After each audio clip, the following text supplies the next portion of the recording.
Oh, say good morning to Ben, everybody. All right, good morning, everybody. Sorry, John and I just made a really funny joke up there. I'm still trying to recover from it, so that I can talk to you here. I wish you could have heard it. It was really good.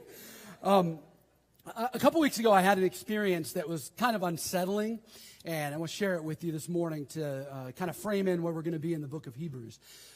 I was getting into bed one night a couple weeks ago, and I don't know how it is for you, but for me, when I get into bed at night, especially in the winter, you're kind of getting under the covers and getting situated and kind of settled in. And so I'd gotten myself comfortable where I wanted to be, and I was looking at my phone, and I started to gradually notice the sensation of wetness. It's the best way I can describe it.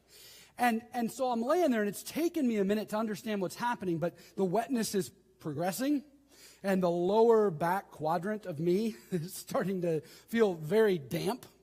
And so I'm laying there trying to come up with possible explanations for why I'm feeling this. And so initially I go, is it possible that at almost 40 years of age that I've wet the bed? I mean, and I think, no, I don't think that's what's happened. And then I think, is it possible that my lovely wife of 18 years has wet the bed?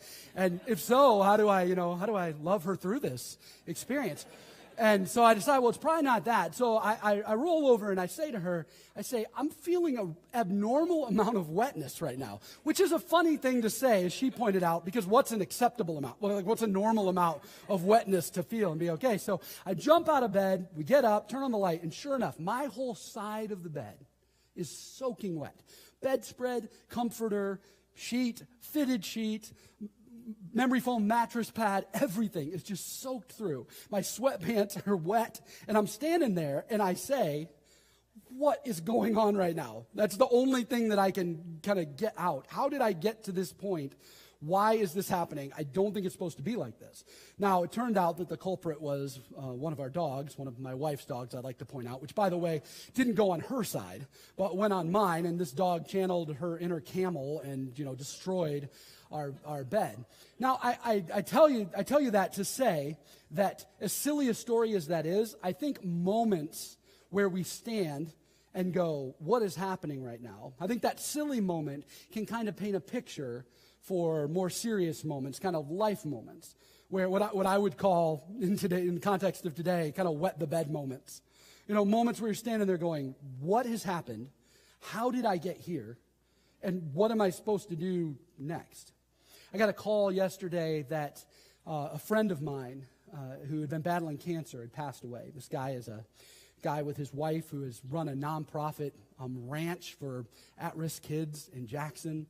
He's a good man. He was a young man comparatively. And yesterday he lost his battle. And I saw that text right there, and I thought to myself, what's happening right now?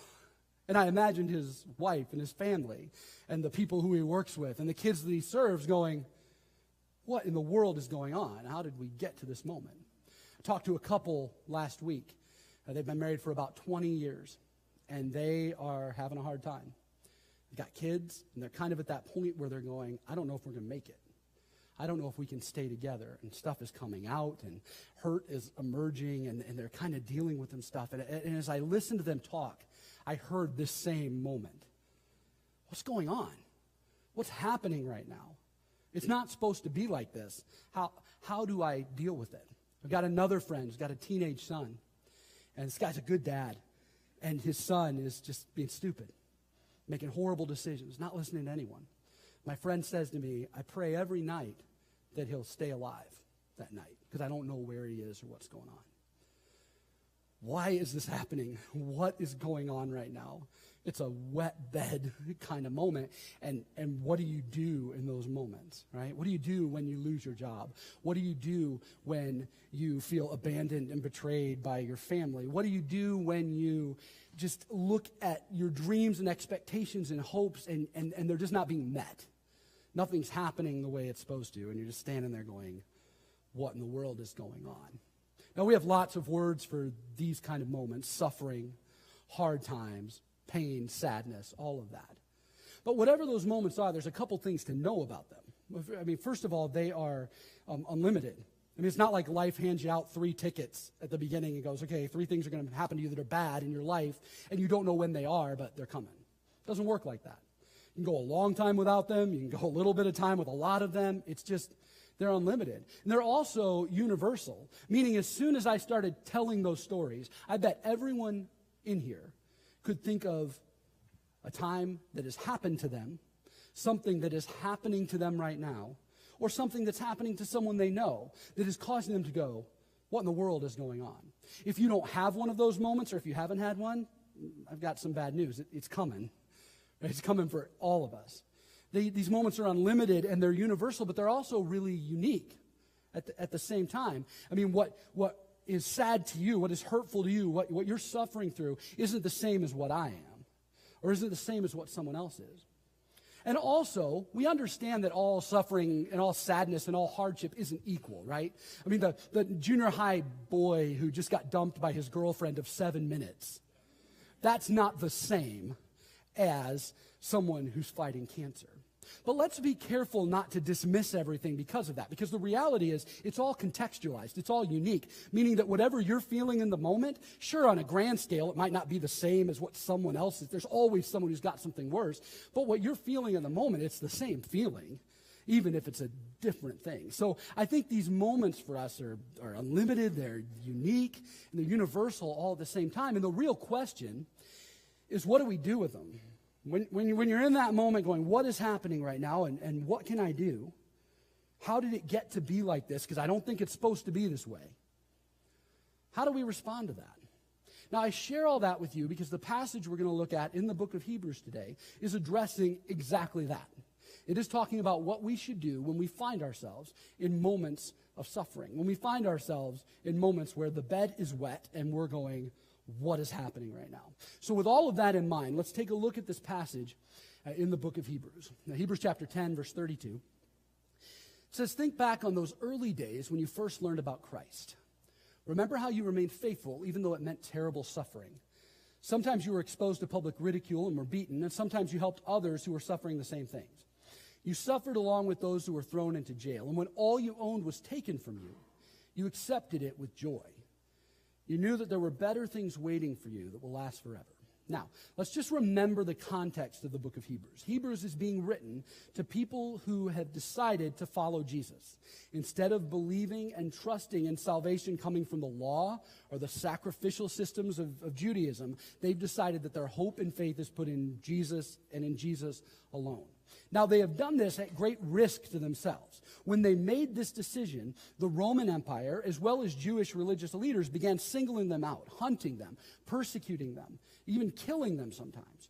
So there was a lot of risk involved in following Jesus, and some of the people felt like the risk was too great, so they were kind of moving back to the other side to keep from getting in trouble. So it's in that context that the writer of Hebrews is saying what he says here. And he's bringing them back to another time, either in their past personally or in the past of their people, where he is saying, let's remember that there was a time when you were going through the bad stuff, when you were sitting there going, what is happening? It's not supposed to be this way. There was a time like that where you got through it, where God helped you overcome it. And so he kind of fleshes out that. And he says that in that time when that happened, remember, some of you were exposed to public ridicule and were beaten. So it's as you would imagine it. People were looking for Christians, and when they identified one, sometimes a mob would just come grab them, take them out into the center of town, and just beat them publicly. But it also says that they would suffer public ridicule. Now, when I read that, I was thinking to myself, if those are my two choices, beaten or taken into the middle of town for people to do your mama jokes, about me or about my family, sticks and stones. I'll take the jokes and the ridicule. But their culture was very different. This was a culture of honor. If you were a man, a leader in your family, a community leader in Jewish culture, humiliation was a big deal. Jewish men and Jewish leaders would go to huge lengths not to be humiliated in the way they dressed and in the way they conducted themselves. So when they were brought out publicly and humiliated by other men, that was a really big deal. So it says they're beaten, it says they're humiliated, and then it says sometimes you helped others who were suffering the same things. You suffered along with those who were thrown in jail. Now, when you first read this list, you go, okay, I get how being beaten and being humiliated, those are bad things that happen to you, but how is it bad to say that you helped others who were suffering the same things? Here's why that makes sense. If you were a Christian at that time, you probably were discreet about your Christianity because you knew that there were people who were looking for you, people who were hunting you down, people who were trying to find you so they could beat you and shame you and do all these other things, put you in prison. But when you saw one of your friends who was identified as a Christian put out in the center of town and beaten or thrown into jail, and you made the conscious decision to go help them, to go pick them up and take care of them when they were beaten, or to go visit them in prison, what did you do? You outed yourself. You exposed yourself as another follower. And when you did that, you opened yourself up to the same suffering, the same persecution, the same risks as everyone else had. So the writer of Hebrews is saying, do you remember there was a time that even though it was risky, you helped other people? You shared in their suffering. You suffered alongside of them. And in doing so, you brought risk to yourself. Which, if I can say as a side note, there's no good way to understand the church, the essence of the body of Christ together, without this idea of suffering alongside of someone else. I think a great measure for any of us that consider ourselves to be Christians is to ask ourselves, who are you suffering with, even when it costs you something? I think that's a very important thing for us to remember. But they say you were public ridicule, you were beaten, you helped others who were suffering the same things. And then it says, and when all you owned was taken from you, you accepted it with great joy. You knew there were better things waiting for you that will last forever. Now, all of these things, all you own taken from you, would happen in a couple different ways. One is, again, what you might imagine. You're at home, and all of a sudden, a mob of people who've identified you as a Christian come to your house. They probably hold you back and restrain you while all of your possessions are taken from you and your house is destroyed. But there's another way this would happen, and that was this. When you went to visit your friend in prison, when you went to help your friend at their home be taken care of, during those moments, the people who had identified you as Christians would sneak to your house and would take all of your possessions and destroy your house. So imagine going to the prison to see your friend who was there for their belief in Jesus, and then coming home and finding all your possessions taken, your home ruined, your financial future in jeopardy, all of that. So the writer of Hebrews says, I want you to remember the times when all of these bad things happened, and you somehow managed to stay faithful, to stay connected to God in the middle of the what's happening moment. And I think the question for us this morning is, well, how do you do that? Because when I read a passage like this, I go, I don't want bad things to happen. I'm not looking for those. But when they come, when those moments happen in my life, I would sure like to have an idea or a way or a sense of how I might follow Jesus through those moments. So the author gives us his take on how we do this in the next verse. We'll flip to the next slide here, and it says, in light of all of that, in light of the story we just told you, in light of remembering what has happened when you suffered, don't throw away this confident trust in the Lord. Now, if you like to write things down, like to underline things, want to tattoo something on your forehead, this is the thing, confident trust. That is the key to all of this. The writer of Hebrews says what allowed these people to make it through this incredibly hard situation, this suffering, this painful moment, this bad thing that happened. What allowed them to make it through that, and what allows you and I to overcome those things, is confident trust in the Lord. Now, there might be something weird that you noticed in the verse before. If we can go back one slide for a second, said, right at the end of this verse, it says, when all they owned was taken from them, they accepted it with joy. Did you notice that? Kind of a weird thing to say there. Now, here's what this doesn't mean. This doesn't mean that while people were carrying out their stuff, they came alongside and said, hey, can I help you carry my stuff to your place? It also doesn't mean they set up a milk and cookie stand and were, passing things out as people stole all their possessions. They're not weirdos. It doesn't mean that they were happy and cheering when this was going on. What it means is that they accepted what happened with great joy because, see, after joy, in our translation, we have a period. But really, that period should be taken out and the word because should be there. So it should read, when all you owned was taken from you, you accepted it with joy because you knew there were better things waiting for you that would last forever. In other words, this wasn't about the bad thing that was happening to them. They weren't rejoicing that their stuff was taken. They weren't rejoicing that they had cancer, that their marriage was in trouble. They were rejoicing that they had confident trust in something better. Right? I remember the first time that I ever saw Patty McKinley, who is now Patty Redmond, my wife this year will be 18, shooting baskets out on the court, and I fell hard right in that moment. I mean, I'm talking about everything slows down. You know, her hair's blowing around in my mind. 80s love songs are playing. I can hear my heart beating, all this kind of stuff. I talked to her for a grand total of probably 5 minutes that night, went back to my dorm and said to my roommate, I just met the girl that I want to spend the rest of my life with. I mean, I had completely, come off the rails. I mean, this was it.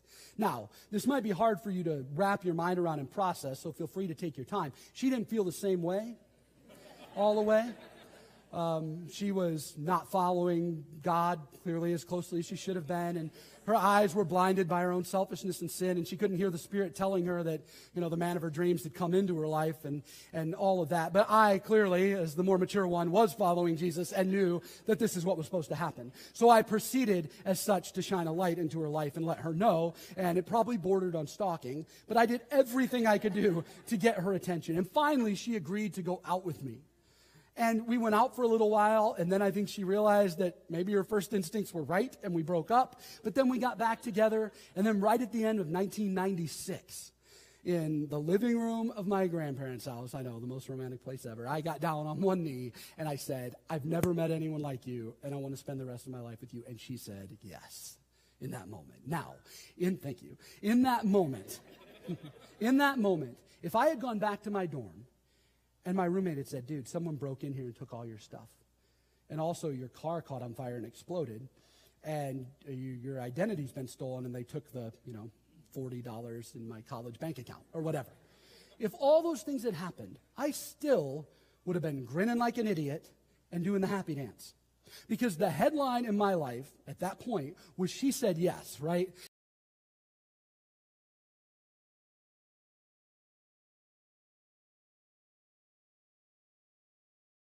In jail. All of these things happened, and you accepted it with joy. Why? Because it wasn't the headline. The headline wasn't the bad thing that was happening. Somehow you figured out how to make the headline confident trust in Jesus. And he says, if you want to make it through the bed is wet moments, those what am I doing now moments, if you want to make it through it, it's all about confident trust. And I like the fact that it doesn't just say trust.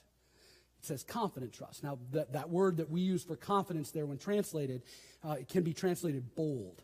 It almost has a kind of annoying or just braggy confidence to it. It's almost obnoxious trust. If you want to understand what that confident trust is like in a context today, find anyone who is a fan of either the New England Patriots or the Seattle Seahawks. Go up to them and try to convince them today why their team won't win. You won't win that argument. There's no way. You tell them that their defense is in trouble, they'll tell you, and in the game, to come back and win. And when the game is over, if they lost, they'll probably tell you that the footballs were deflated too much, or they'll probably tell you that something else happened, and they would win the next time. It is confident trust. It's the crazy sports fan that sits there and goes, you know what?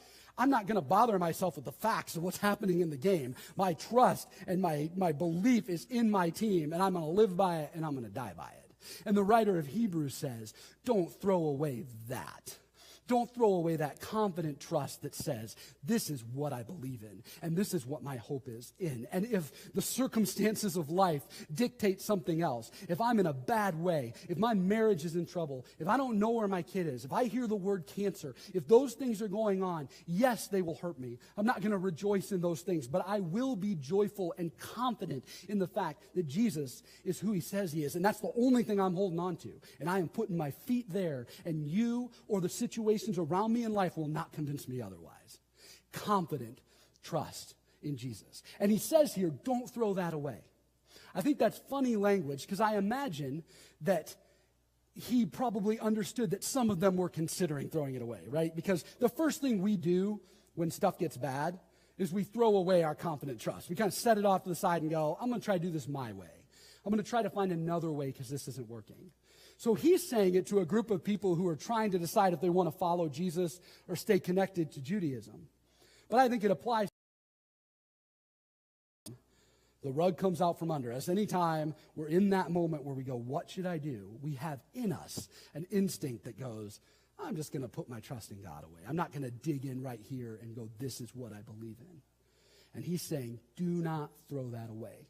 Remember the great reward it brings you. And then he says this, patient endurance is what you need now so that you will continue to do God's will. Confident trust combined with patient endurance. He said, if you want confident trust to work, this is what he's saying. If you want confident trust to work in your life, you've got to endure.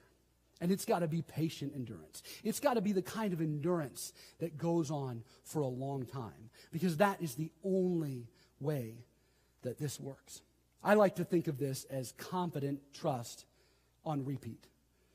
Confident trust on a loop, like when you put the music that you're playing on a loop over and over again. I remember when my kids were younger, and any of you who have had little kids, have them now, will understand this phenomenon. There's a weird thing that happens in your kid where they only want to hear the same song or watch the same thing over and over and over and over again on repeat. And here's how it worked for me, and I bet this has happened for you too if you've ever been in that situation. They say to you, I'll play it again. I want to hear it again. Let me watch it again. And at first, it's cool. It's cute. Isn't it funny? After a little while, you go, I'm a little tired of that, but it's okay. I love them. A little later, you go, if I keep hearing this, I'm going to hurt somebody. And then, this is the best part, they go to bed, everything gets turned off, you're doing the dishes, what are you doing? You're singing the song, right? It's stuck in your brain, you can't get rid of it. It's on repeat in your head no matter what you do. The writer of Hebrews says, take this confident trust and just put it on repeat. Just play it over and over and over again. Confident trust that God is the only solution. Confident trust that Jesus is better than anything else. Play that on repeat so that when you're in this moment, even if you don't feel it, that's the song that you have. Patient endurance combined together with this confident trust. Now, if we do that, if we would decide to be the kind of people that put our confident trust in what Jesus has done for us and gave ourselves no out, no other option, and did it on repeat with patient endurance, here's what's going to happen. I think the first thing that happens is we become unbeatable.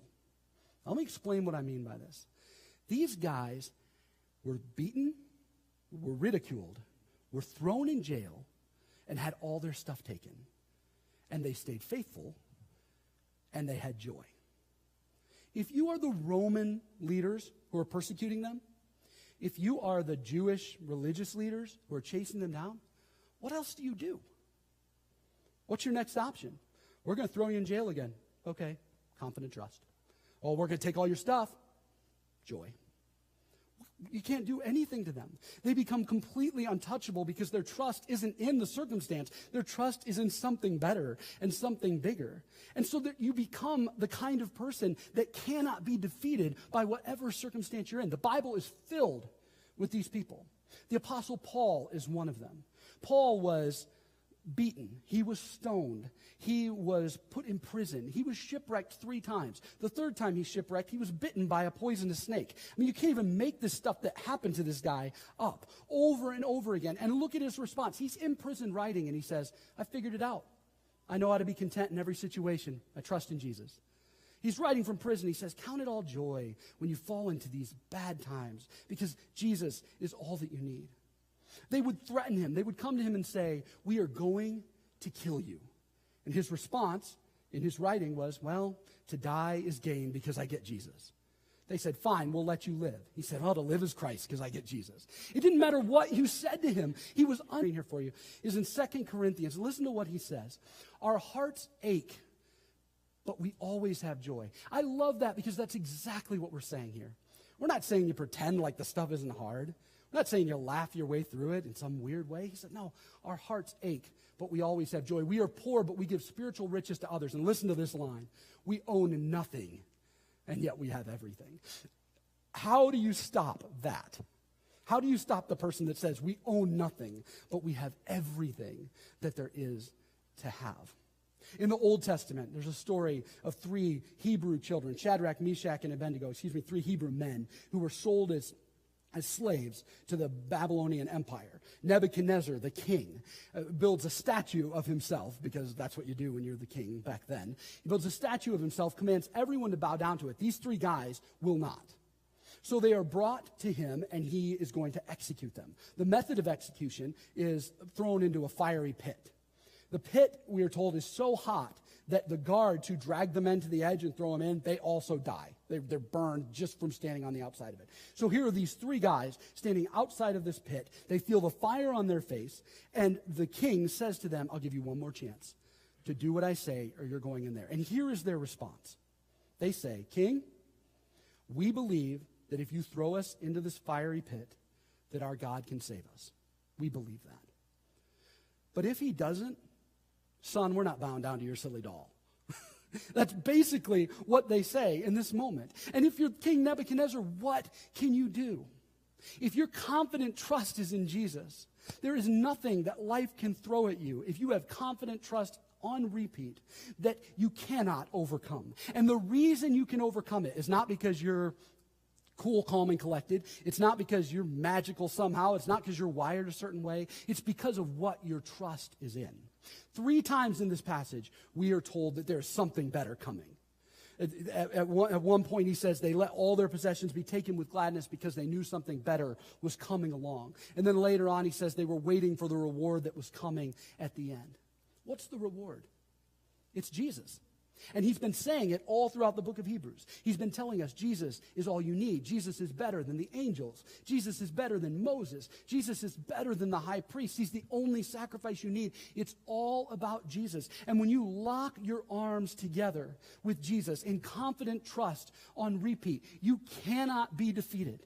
And I'm not saying this in any kind of cliche Dr. Phil kind of way, but I am saying this morning that if you put your confident trust in Jesus on repeat, nothing can overcome him. And nothing can overcome you if you are with him. That means Jesus is better than cancer. That means my friend that died, his family that's suffering now, they will suffer, but they will overcome because they have Jesus. Jesus is bigger than a marriage that's in trouble. Jesus is bigger than someone who's struggling with their kid. Jesus is bigger than your broken family. He's bigger than your unmet expectations. He's bigger than your financial problems. He is bigger, and he is enough no matter what you face. And so our response to this today is simply to come back to this confident trust. Like, I don't know what it is for you today. Maybe things are great right now. Maybe you are right in the middle of the fight. Or maybe you're still hanging on to something that happened before that you just kind of a slow, thing that just continues to kind of gnaw at you, continues to be painful. I don't know what it is, but I do know this. If we will place our confident trust on repeat in Jesus, we won't lose. Let me pray for us. God, thank you for this passage. Thank you for the hope that is found in this. And God, we do not pretend with you. So we don't act like the things that we suffer through or the things that hurt us, like they don't matter. We don't act as if they're small and trivial. They're not.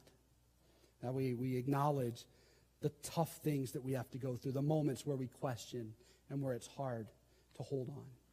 So what we pray for today, God, is the strength of your Spirit, renewing our minds and helping us to remember that you are better.